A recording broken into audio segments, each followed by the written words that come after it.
Lalu terjadi di kampung bukan barang yang dijaga, Ustaz. Jadi namun barang dijaga adalah seperti misalnya kerbau. Dia ambil uang kita, dia kasih kerbau untuk kita. Nyawa kerbau adalah sebagai jaminan. Saya boleh ambil untung dari kerbau itu. Nyawa dalam kerbau, dalam bilion, padahal jaminan belum darah harus lencok. Maka ambil upah daripada situ boleh. Dengan cara itu. Nah, sekarang uang sawah itu adalah produktif dia, nggak perlu dijaga. Tapi dikasih sawah untuk saya, boleh nggak ambil manfaat daripada itu? Semua hutang tidak boleh mengambil untung di belakangnya itu secara langsung, nggak boleh. Maka kalau saya ambil untung daripada daripada sawah itu, saya menggarapnya dan saya serahkan duit, tapi belum yang menggarapkan, jelas itu haram, tidak boleh ambil untung daripada itu. Ambil untung daripada garapan sawah itu. Artinya kita ambil manfaat daripada jaminan dalam proses kita berhutang. Ngambil untung kita tagara beli dan kita syaratkan duit belum garap. Di sini kemudian kalau nggak disyaratkan bahwa saya harus menggarap itu, boleh tidak? Adanya seperti apa di kampung kita? Hai ada, saya kan dia umum, yang uang dia mulai. Lun ada bicara, tapi bisik, hai kampung benar.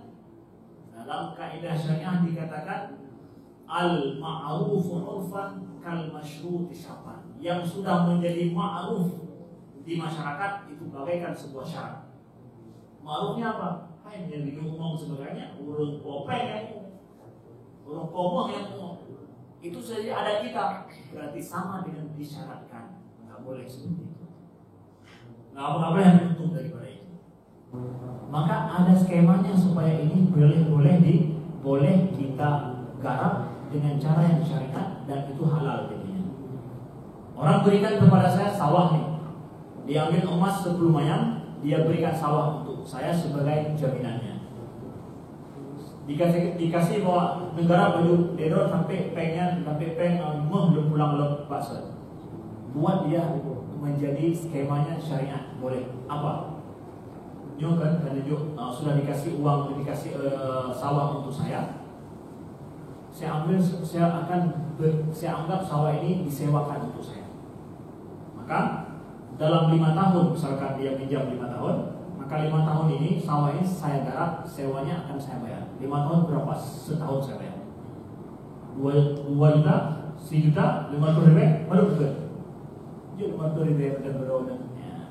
Karena dia kira kata utang kan, kan. Kalau itu 500 ribu sajalah setiap tahun. Oh enggak, saya bayar 500 ribu untuk dia, saya garap sebanyak-banyaknya, halal saya makan. Kenapa? Sewa. Sudah sewa. Bukan cuma sekedar apa? Bukan cuma sekedar ngambil untung dari jaminan itu. Skemanya saya buat. Oh jaminan itu saya boleh, tapi saya buat skema baru. Apa ini? Adalah akadnya saya sewa ini 500. Berapa yang Anda mau saya sewa 1 tahun ini? Jaminan Anda ini. Dari jaminan menjadi akad sewa. Boleh ambil untung kan mau BE anak halal jadinya. Tapi kalau langsung gara-gara pegadaian itu kita ambil benar tidak boleh. Jadi riba. Karena apa? Ambil untung dari hutang sebenarnya. Bukan dari jaminan, dari hutang. Ada untung di situ, nggak boleh dalam Islam. Makanya dalam riba tadi ketika dikatakan bahwa saya mengambil itu daripada bank, maka itu adalah karena apa? Riba dia gara-gara bank ngambil untung daripada apa? Daripada dia meminjamkan uang kepada kita. Dalam Islam tidak boleh ambil untung daripada hutang. Tapi apa juga bank harus bersifat kepada saya adalah sama-sama kita berkolega atau sifatnya adalah mudharabah, untung sama untung, rugi sama ditang. Tapi bank nggak mau, maka jadi riba. Nah dari sini kenapa tidak ada orang yang mau meminjamkan uangnya secara Islam, nggak ambil untung daripada itu? Karena tidak amanahnya orang yang mengambil hutang.